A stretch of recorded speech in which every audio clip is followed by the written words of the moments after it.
Guys, ito ngayong April 7, 2024, nagbabalik tayo dito kay Huawei para sa ating latest update sa kanilang mga model guys. Ito tama-tama may mga discounted. At ang maganda po dito guys, tuloy-tuloy na yung discounted price nila. Then meron din silang mga entry level guys, sa mga naghahanap ng entry level. At syempre yung kanilang nag-iisang entry level dito guys ay naka-discount din. So ayan guys, para sa latest update natin ngayong April 7, 2024, unahin na po natin yung kanilang ayan, Huawei Y61. Guys, ito for Huawei Y61. Ito ay naka 6GB RAM, 64GB internal storage na. Size ng screen ito ay naka 6.52 inches high definition plus LCD screen. Yan, guys, ito para sa camera, meron siyang 52 megapixel, 50. So meron siyang 50 megapixel para sa kanyang rear camera. Tapos 5MP para sa front. Yun, 5,000 mAh battery at naka 22.5 watts Huawei supercharged na din. So ayan guys, kung ikaw naghahanap ng budget phone dito kay Huawei, ito magandang recommend sa inyo itong si Huawei Y61 kasi discounted na 5,999. At kung camera naman po, ito guys, check natin yung kanyang camera para sa kanyang 50 megapixel na camera.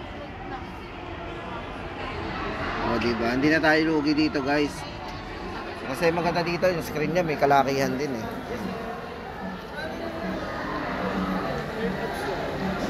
Portrait, photo sa video guys, okay na rin, malinaw na rin yung video niya. Ayun guys, ulitin natin, ang price po nito ay 5,999 na lang. So naka discounted po yan.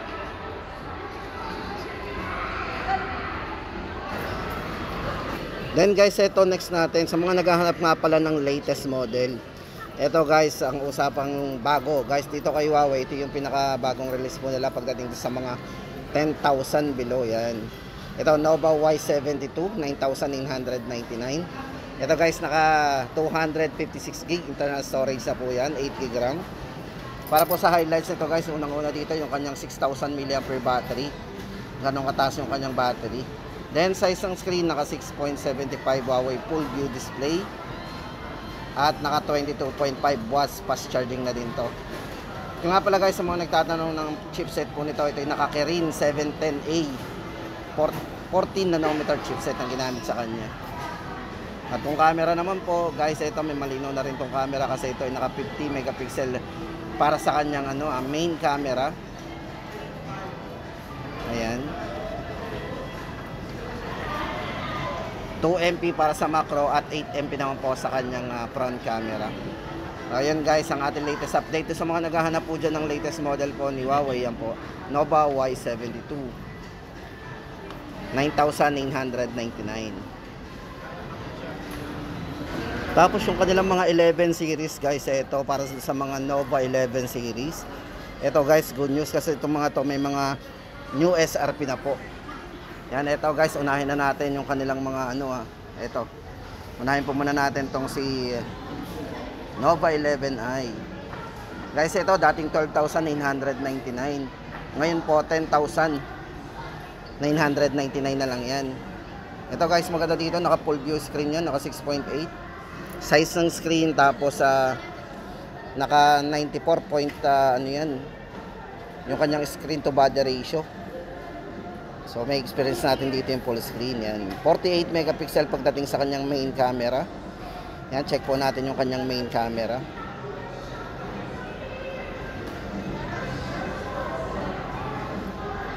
Main camera.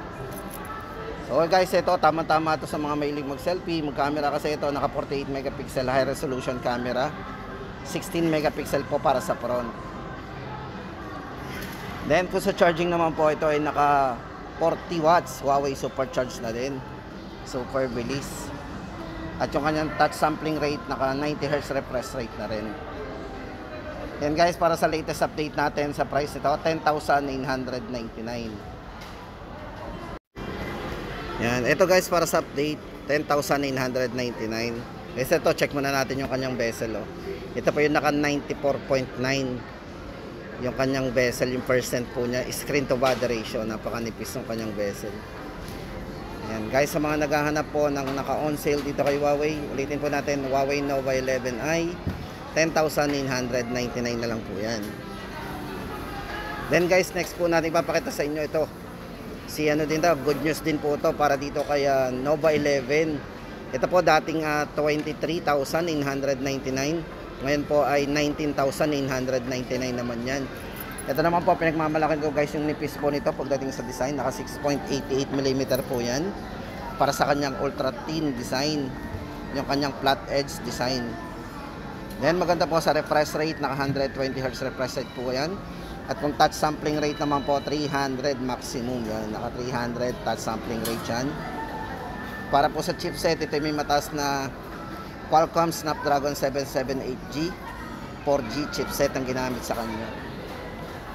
Para po sa screen, sa storage guys, ito may malaking storage, so 256 na rin po yung kanyang internal storage. Kung camera naman po, yan, meron naman po siyang malinaw na camera. Ito, check po natin guys yung kanyang yung camera niya. Guys, ito bali naka 60 megapixel po yan para sa front ultra wide camera. Linaw ng camera nito.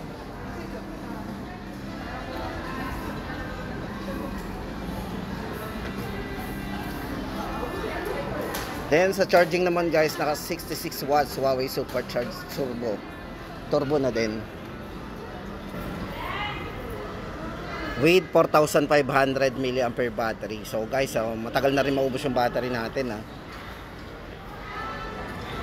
Yan guys, sa mga naghahanap dyan ng mga naka-on sale dito kay Huawei guys, ito Huawei Nova 11.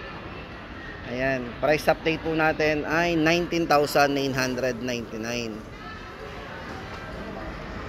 Linaw ng camera. Tapos medyo manipis po talaga yung design nito. Sa 11 series po nila, yan yung pinakamanipis, si Huawei Nova 11. Yan, 19,999. Then abot pa po tayo sa mga gift box guys. Check po natin sa mga store yan. Kasi yung watch daw po naubusan na yan para sa 11, naubusan na po yan. So ibig sabihin guys, allocated lang talaga sa mga store. Yan, so per allocation lang talaga. Ayan guys, para sa latest update natin, 19,999. At syempre, para doon sa ito yung huli sa 11 series, sa Nova 11 series. Ito si 11 Pro. Guys, ito maganda kay 11 Pro. Yan, ito dating 33,999. Ngayon po, 29,999. Bali ito naka 6.78 inches din, full high definition. Tapos naka OLED po yung display nito. Ayan. Unahin po natin yung kanyang chipset. Ito yung naka Qualcomm Snapdragon 778G. Then naka quad curve design po yan. Tapos ang maganda po dito guys, yung design ng likod niya, naka vegan leather na po yan. Yan. So napaka class yan. Vegan leather, matibay po yung likod nito. Tapos siya lang po yung pagdating sa 11 series, yung glass po na ginamit sa kanya, napakatibay din. Kasi siya ay naka Kunlun glass. Yan. Bali sa charging guys, napakabilis kasi ito 100 watts. Huawei Supercharged Turbo na rin, 2.0.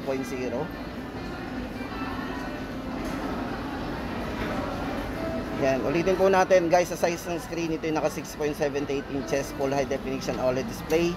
Naka 120Hz refresh rate na rin, napaka-smooth po niyan. Siyempre yung mga gamer, tama-tama sa inyo to kasi ito yung naka 300 touch sampling rate na. Yan. Check po na natin yung kanyang camera, napakalinaw po, 50 megapixel para sa kanyang ultra vision camera.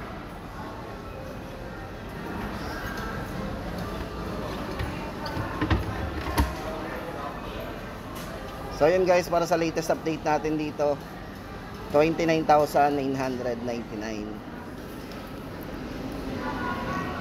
Nova 11 Pro.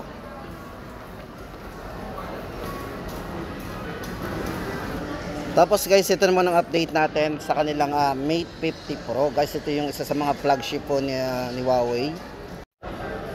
Yan, bali guys, ito may tatlong variant. So ito, bali ang size ng screen, naka 6.74 OLED, 120Hz refresh rate na rin. May matibay na screen kasi ito yung naka-durable Kunlun glass din. Ito guys, para sa tatlong variants na pagpipilian natin, 8GB RAM 256, 49,999. At tapos yun doon sa kanyang 8GB RAM, 256 din na yun ay vegan leather.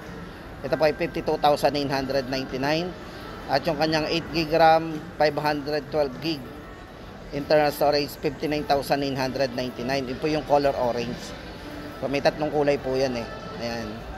Then maganda dito guys, ito yung naka supported doon ng wireless charging kasi ito yung naka 60 watts wireless Huawei supercharged din. At yung kanyang cable naka 66 watts Huawei supercharged din. Then maganda po dito sa camera, meron siyang tinatawag na adjustable physical aperture.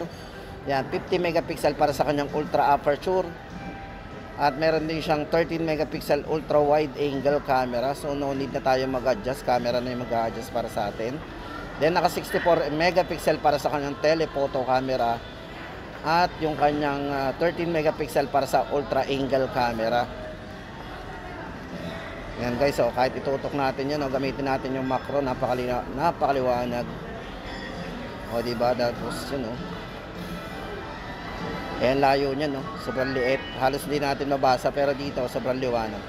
Then guys, sa chipset, ito yung naka Snapdragon 8 Generation 1 Ayan guys, ang ating latest update dito kay Mate 50. At para naman po sa kanilang ito yung model nila na fold, sorry. Ito yung kanilang Mate X3. Ayan. Ito yung slim light quad curve. Ayan, design. Tapos naka-durable conlom din yung glass nito.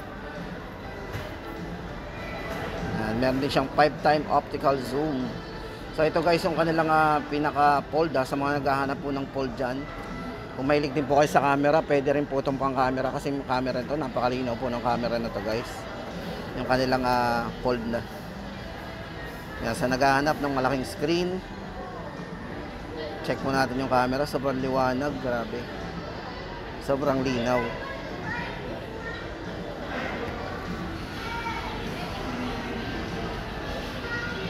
Kahit i-zoom natin yan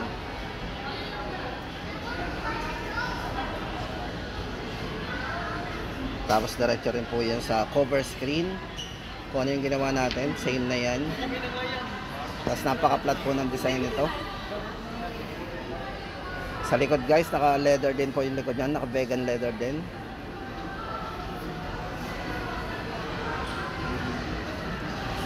Ayan guys, para sa latest update natin dito, ayan. Check po natin ang price niya. 89,999. Bali guys, ito 512GB na po yan. So kahit huwag na tayo maglagay ng At yan guys, ang ating latest update dito kay Huawei. Ngayong April 7, 2024.